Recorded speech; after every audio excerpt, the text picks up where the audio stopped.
Talvez esse seja o nosso maior desafio, mãe. Condicionar o nosso respeito aos nossos filhos. Às vezes, a gente está com as nossas crianças no nosso dia a dia, naquela correria, o dia a dia está corrido, 1001 coisas para fazer. E se a criança está boazinha, se a criança coopera, eu consigo ser respeitosa com ela, né? Mas se a criança ela não coopera, se a criança não está boazinha, se a criança está ali tentando manifestar uma opinião contra a minha, eu acabo sendo desrespeitosa com ela. E nesse de ser desrespeitosa com ela, eu acabo afetando diretamente a identidade do meu filho.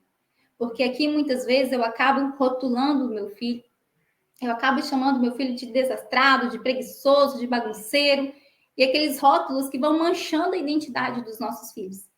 Então, a gente precisa entender que muitas vezes a gente entra nesse espaço de fazer o nosso filho fazer o que precisa ser feito na medida da força, e a gente acaba distorcendo a real identidade dos nossos filhos. Muitas vezes a gente quer alcançar a obediência da criança a todo custo, e quando a criança não quer colaborar, a gente acaba entrando na linha, né, daquela, se você não quer, eu vou fazer você querer, ou eu vou fazer você fazer.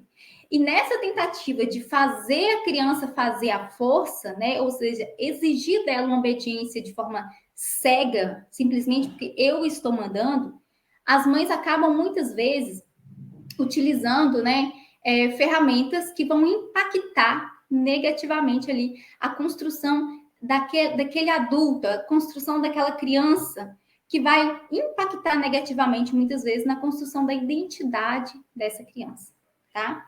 Nessa tentativa do eu vou fazer você querer fazer, ou eu vou fazer você fazer a força, né? Porque eu exijo que você seja obediente, eu exijo que você cumpra aquilo que eu estou mandando, a gente acaba muitas vezes utilizando ferramentas de controle, a gente acaba muitas vezes utilizando ferramentas de manipulação, e a gente acaba utilizando muitas vezes a nossa força.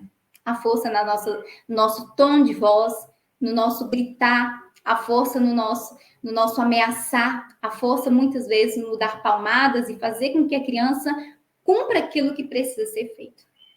Só que quando a gente assume essa posição de fazer a criança fazer o que precisa ser feito à força, né, a gente acaba tirando dele a oportunidade de desenvolver habilidades importantes para a vida dele futura, que é a habilidade de criatividade, habilidade de persistência, né? Quantos adultos bem-sucedidos precisam, né, dessa habilidade de serem persistentes, de não parar no primeiro não que recebem, né?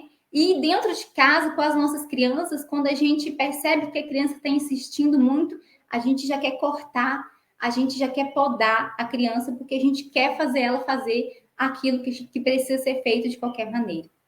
Então, a gente precisa se atentar a essas questões, porque para desenvolver, né, uma criança com habilidades necessárias para ter sucesso, para ser bem-sucedida na vida adulta, nós precisamos construir nessa criança uma identidade forte, uma identidade bem estabelecida, uma identidade onde essa criança ela tem uma percepção de valor, que essa criança tem uma percepção de que ela é respeitada, tá? Essa criança, ela precisa ter essa percepção de que ela é sim aceita, de que ela é sim importante, de que ela é sim amada, mesmo quando ela comete algum erro. Uma criança, né, que frequentemente ela recebe, né, como meio de disciplina, punições, palmadas, gritos, ameaças, tudo isso vai manchando a identidade do seu filho. O seu filho, ele precisa se sentir amado, ele precisa se sentir aceito, ele precisa se sentir importante, mesmo quando ele comete um erro. E tem uma frase, né, muito famosa aí na educação parental, que a gente costuma dizer que quando um pai ele pune uma criança fisicamente, verbalmente, essa criança não deixa de amar os pais. Essa criança deixa de amar ela mesma. Olha que forte isso.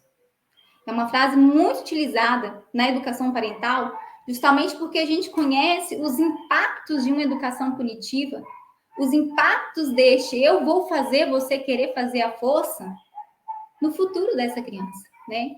Existem várias pesquisas aí que mostram que as punições verbais, quando você grita com o seu filho, quando você utiliza ali da sua força das palavras, das suas expressões, com gritos, com xingamentos, com rótulos com o seu filho, existe ali um risco de transtornos de ansiedade, um risco de transtorno de depressão, incluindo ali uma baixa autoestima nessa criança.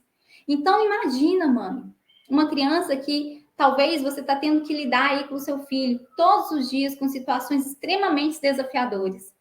Todos os dias você precisa lidar com birra, todos os dias você precisa lidar com a rebeldia do seu filho.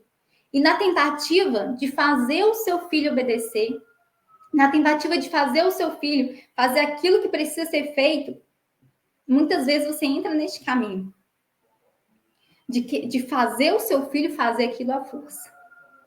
E isso você acaba utilizando como meios de ferramentas, né? Talvez a força do seu grito, a força das suas palavras, palavras que ferem a identidade do seu filho, palavras que mancham e reduzem a autoestima do seu filho. E isso tudo impacta não só agora de como seu filho vai se sentir, mas vai impactar negativamente no futuro do seu filho.